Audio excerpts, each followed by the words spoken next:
Welcome back to another episode of 5 Parsecs from Home by Nordic Weasel Games.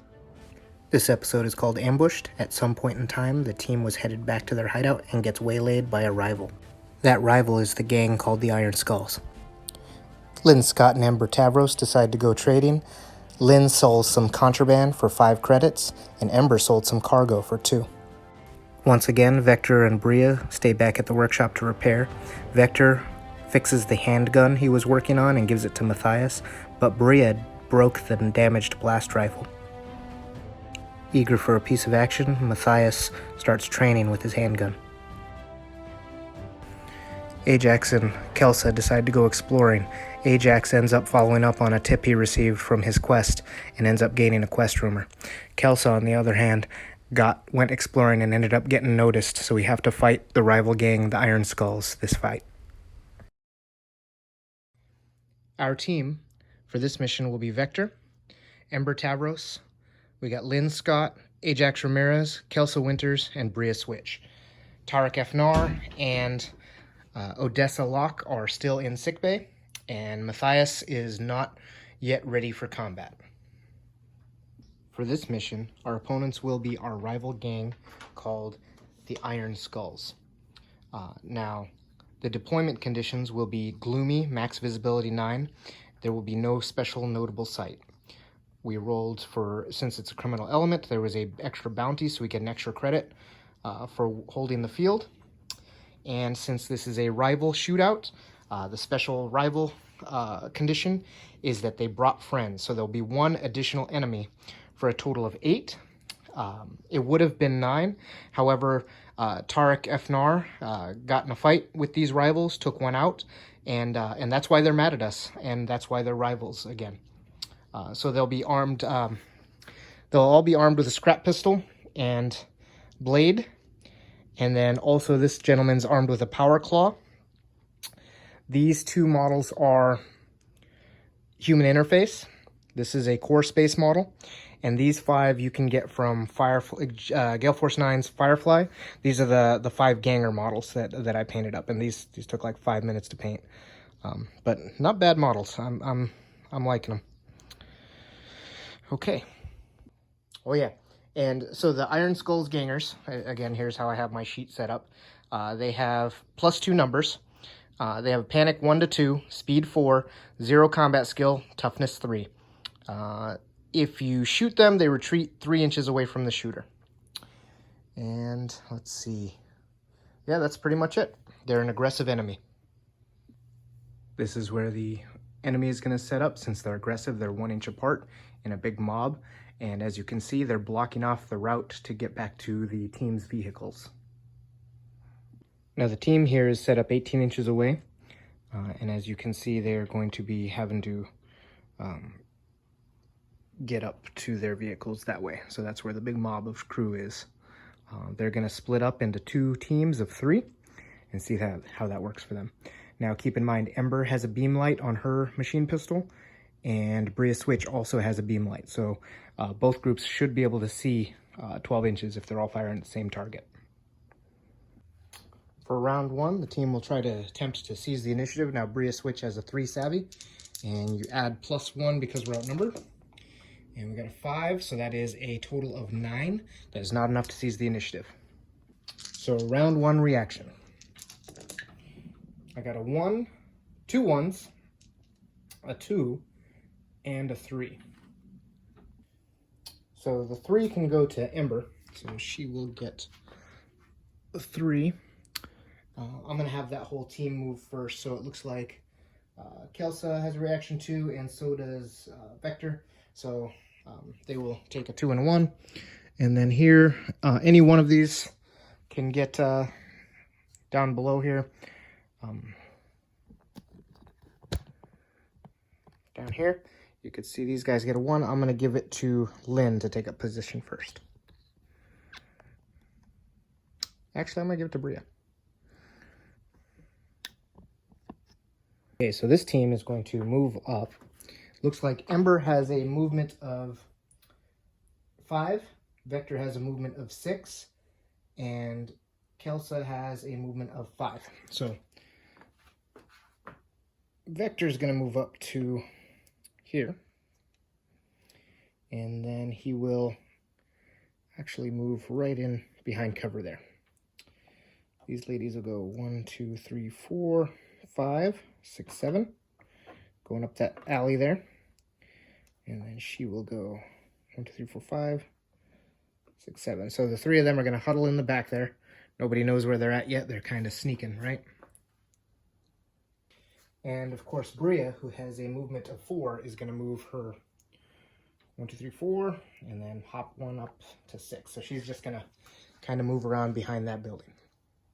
Now this crew is aggressive, so they're going to move as close as or fast as possible to the nearest.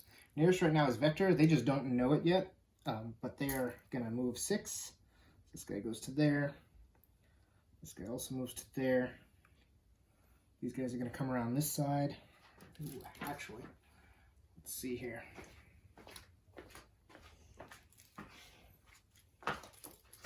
They're all going to try to stay in cover, so this one is going to move to there, to the edge. And he actually, nope, he still does not have a shot.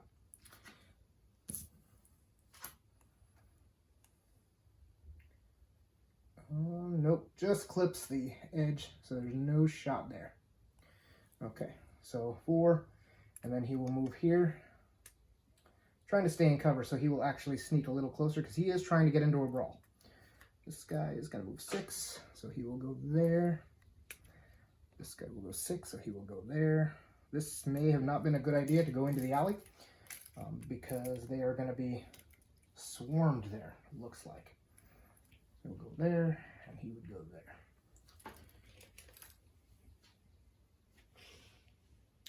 Okay. Now Vector and Lynn still get to go. They move 5. I believe that's correct, right? So Lynn moves 5, and not Vector, Ajax moves. Ajax actually moves 6, so he's quick. So he's gonna head this way. 6, and he has line of sight of 8, but no beam light, so he is going to continue on to there. So he's going to get right next to this car here. Right there. And then lastly, we have on this 5 inches there, and then 2 inches to there. So she cannot still be seen, but she's looking around that corner. Now she does have a beam light. Oh no, she does not have a beam light. It's Bria who has the beam light. Okay. Well, that's the end of the first turn. There is no casualties, so no panic. And now we're going to go ahead and roll reaction again. So here we are, turn 2 reaction roll. This time I got a 1, and a 2. Oops. And that's it. So 1, 1, and a 2. So I have 3 of them who get to go first. I'm really concerned about Kelsa and Ember. So they might, let's see. Ember has a 3, Vector has a 2, Kelsa has a 2. So they're okay. They can use all of them. So that team is going to go first, and then this team down here is going to go last. So go ahead and mark tokens on Ajax, Lynn Scott. Wrong tokens, but that's okay. I just need something there. Ajax, Lynn Scott, and Bria Switch. Now Ember is going to come out first, and she's going to come out guns blazing. So she's going to move 5 to here, to right here, and then she's going to shoot. I believe she has a machine pistol, and it's a beam light pistol. So machine pistol, focused with a beam light mod. She's actually going to go all the way to the cover there, and she's going to take her 2 shots directly at that guy, right to the face.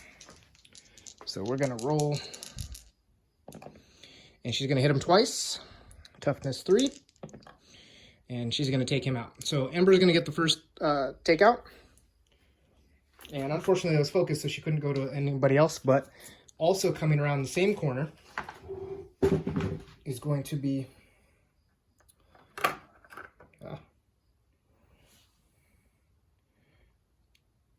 Ember, or Kelsa Winters, she's going to come here and she's actually going to shoot at this guy. So, because he's wide in the open. Now, Kelsa has a hand cannon and also machine pistol. So she can see him with the range, and she's going to shoot him with the machine pistol. And she's going to hit him within 3. Yes, she hits him twice. And then she's going to wound him twice and take him out. All right, so that's 2 casualties. That's a good start for the team as they burst out of the alley. Now, Vector is also right there. And we have to watch out because it looks like these 2 ladies are in difficult position. So he's going to go 1, 2, 3. So he's going to come to here, 3. And then he's going to actually 4, 5, 6. So he's actually going to get into combat here with the leader.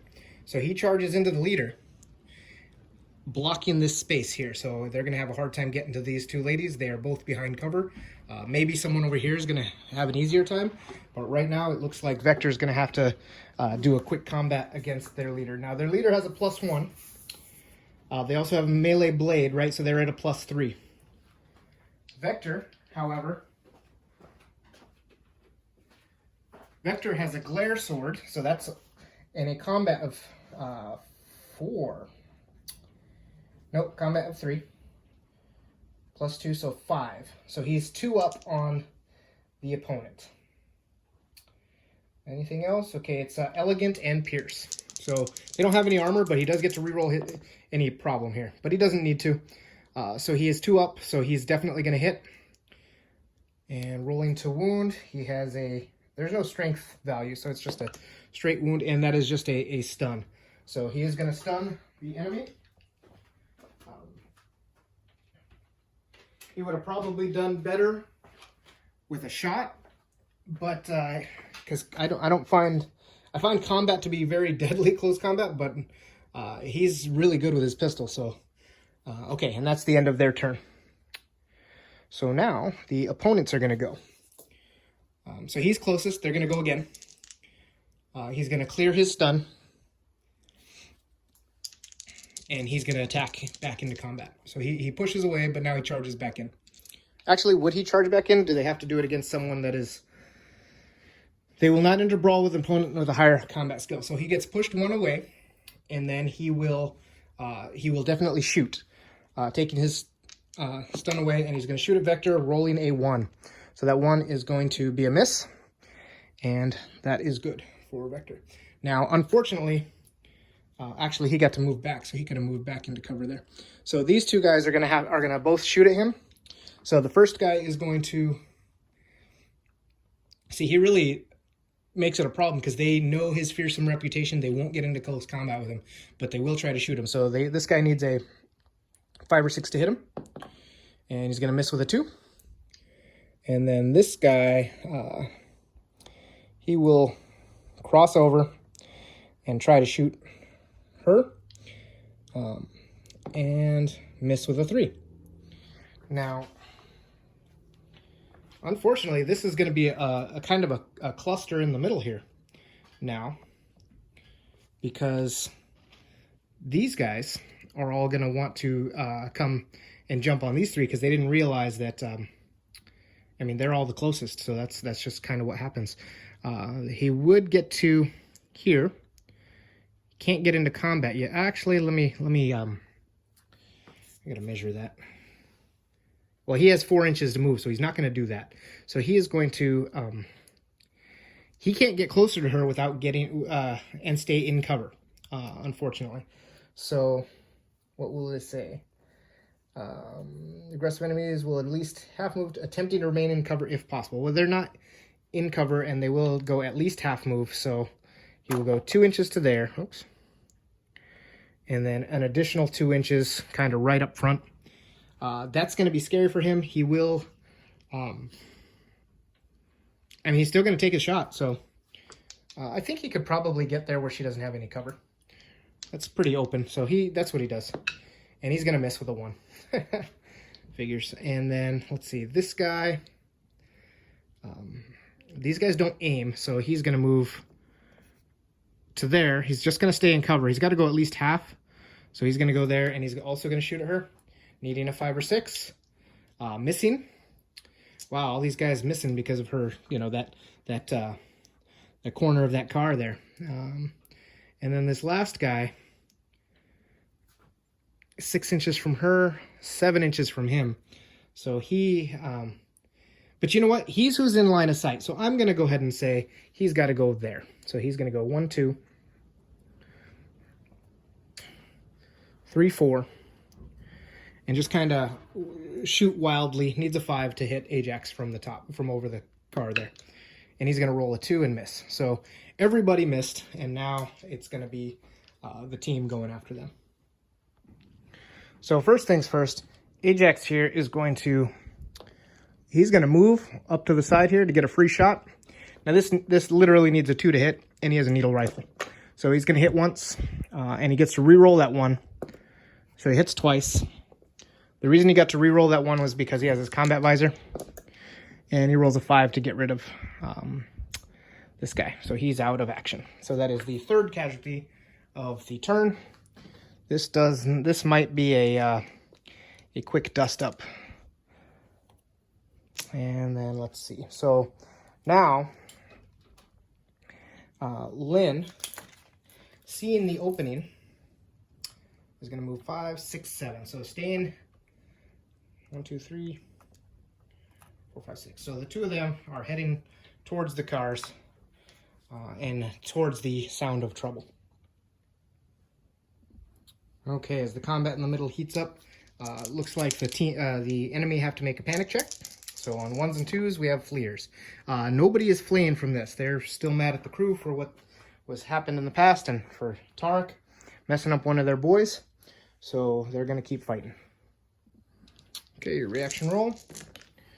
Okay, we got 1s, 2s, and 3s. So at this point, my team's going to go mostly first. I will leave Bria, and looks like Ajax actually will go later in the turn. So Bria and Ajax. And we will start with actually Lynn Scott, because Lynn wants to try out her new hotshot rifle. And her hotshot rifle that she got is a blast rifle with a hotshot pack. She does not have light.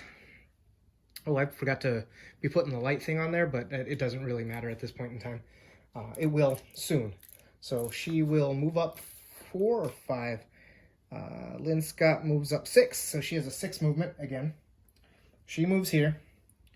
Now she has a blast rifle. Is that what she wants to shoot? I mean, she normally would shoot her shell gun, but no, you know, she wants to try out her new hotshot rifle. So she has it's a 1 shot with a +1 combat. That guy's within 6 and in the open, so she needs a 2 or better to hit him. And she hits him with a 2. It's a +2 damage. That's going to wipe him right off the map. So that is 1 casualty for this turn. Oops. Okay. Now, on to the close combat there.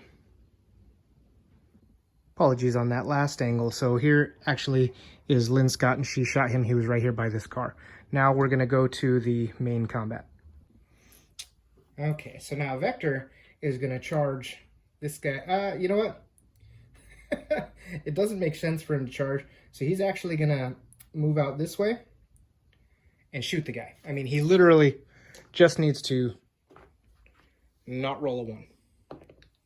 And he gets a hit. And that's going to take him out. And then next we have Kelsa is going to take her machine shot pistol at that guy. She's going to hit him at least once. I can't see what that is. That's a nothing but her aim, because she didn't move, is going to hit. 2 hits. One of them is going to take him out. So the Power Claw guy is now down. Ember, having 2 choices, is going to move this way and shoot at this guy since he's the leader. I want to get him off the board if possible. She's going to take her two. There we go. So she did have to move, and she only has a +1 combat, so she actually only hit him once. And only stunning him. Okay, so that guy's still in the fight. That's good. This one was a little too easy, but what do you expect? These guys are ready for their red missions, I think. And he backs up 3 inches because he's a ganger. He kind of books it, which is funny. And lastly, so that's it. Now it's their turn. So he is going to, he can't move, so he has to shoot. Vector's closest, so he's gonna shoot the scrap pistol at Vector there in his retreat, and he's going to roll a hit and hit him. He is not going to wound him, so Vector actually takes a stun. Little impact off his combat armor there, and knocking him back an inch. So now this last guy actually will charge. Oh, will he charge?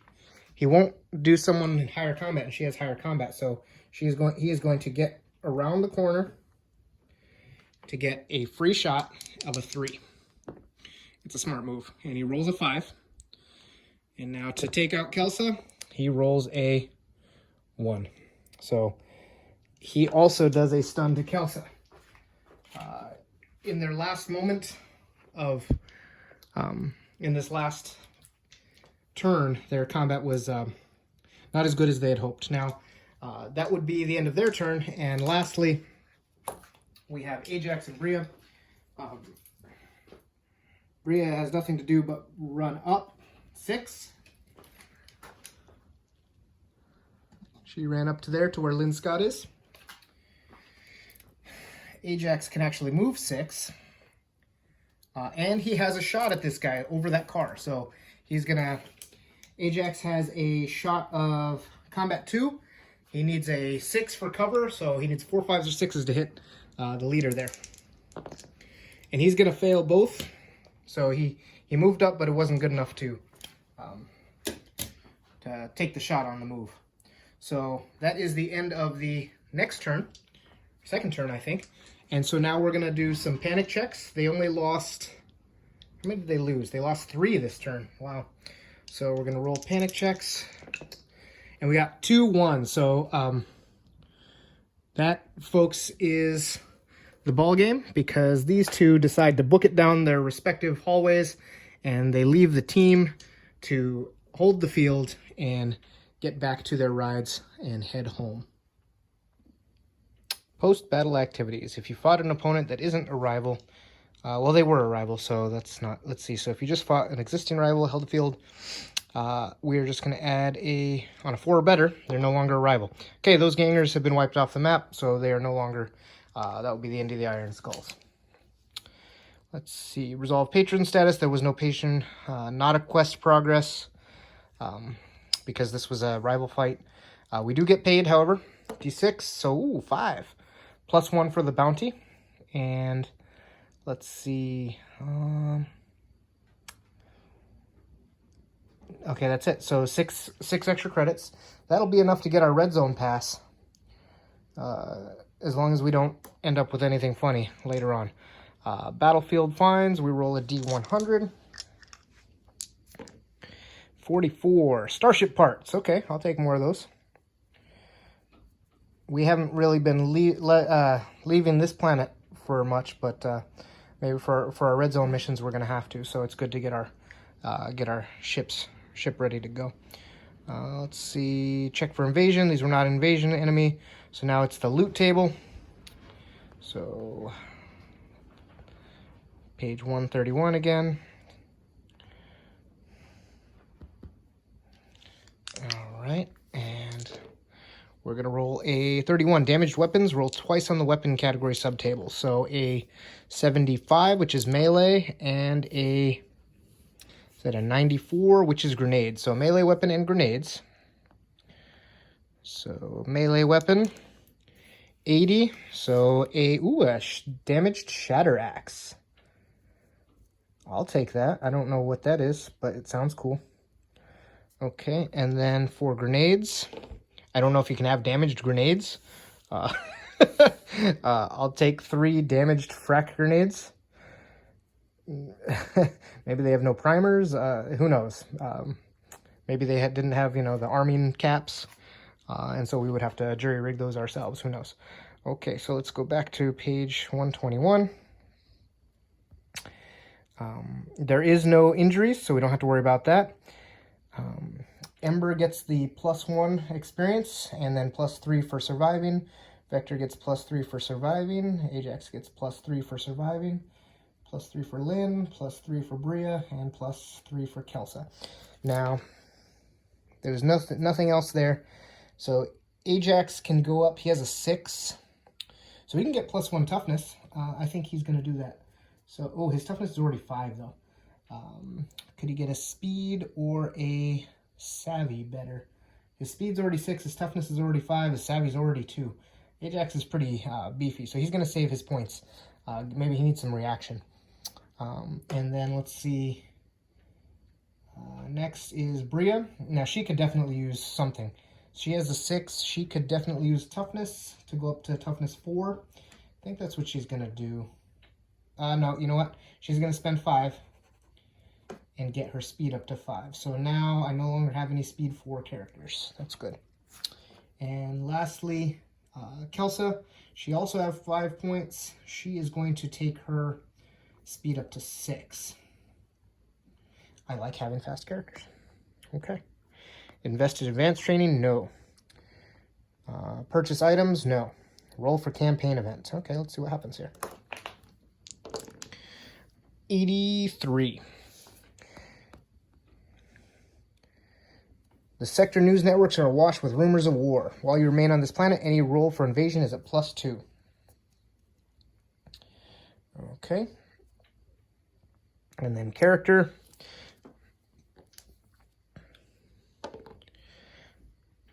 So Lynn Scott, something happens to Lynn. 28. Is that up here? No, that's campaign. 28 for...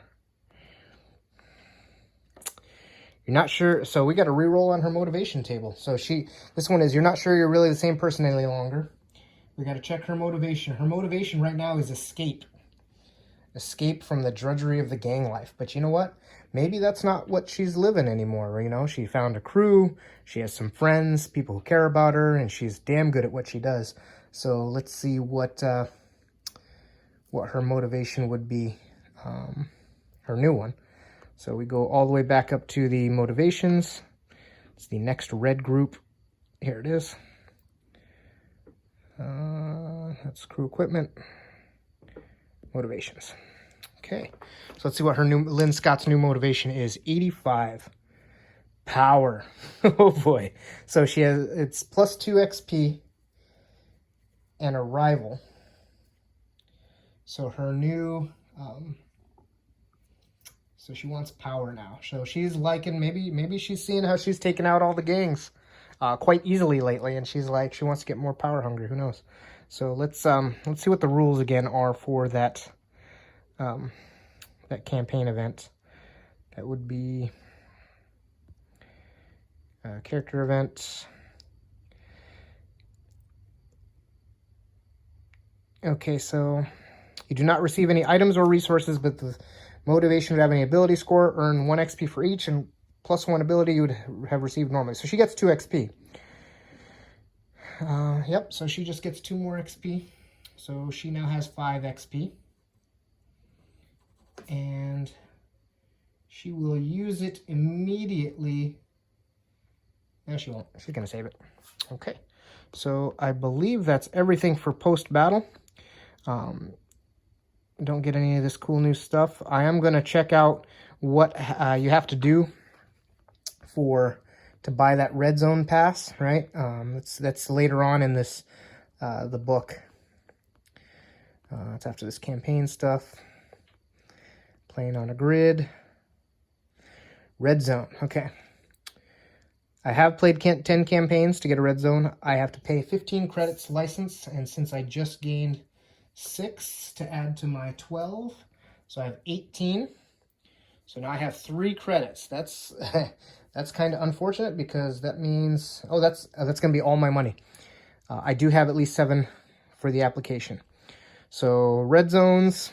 Well, I'm going to go into this in the next game, in the next episode, and I'm going to take a break from this game just for a little bit.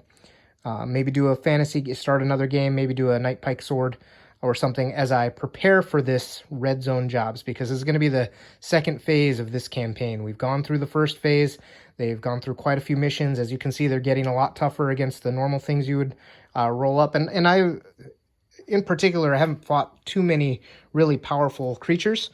So these red zone missions, I'm really looking forward to seeing what happens. Okay.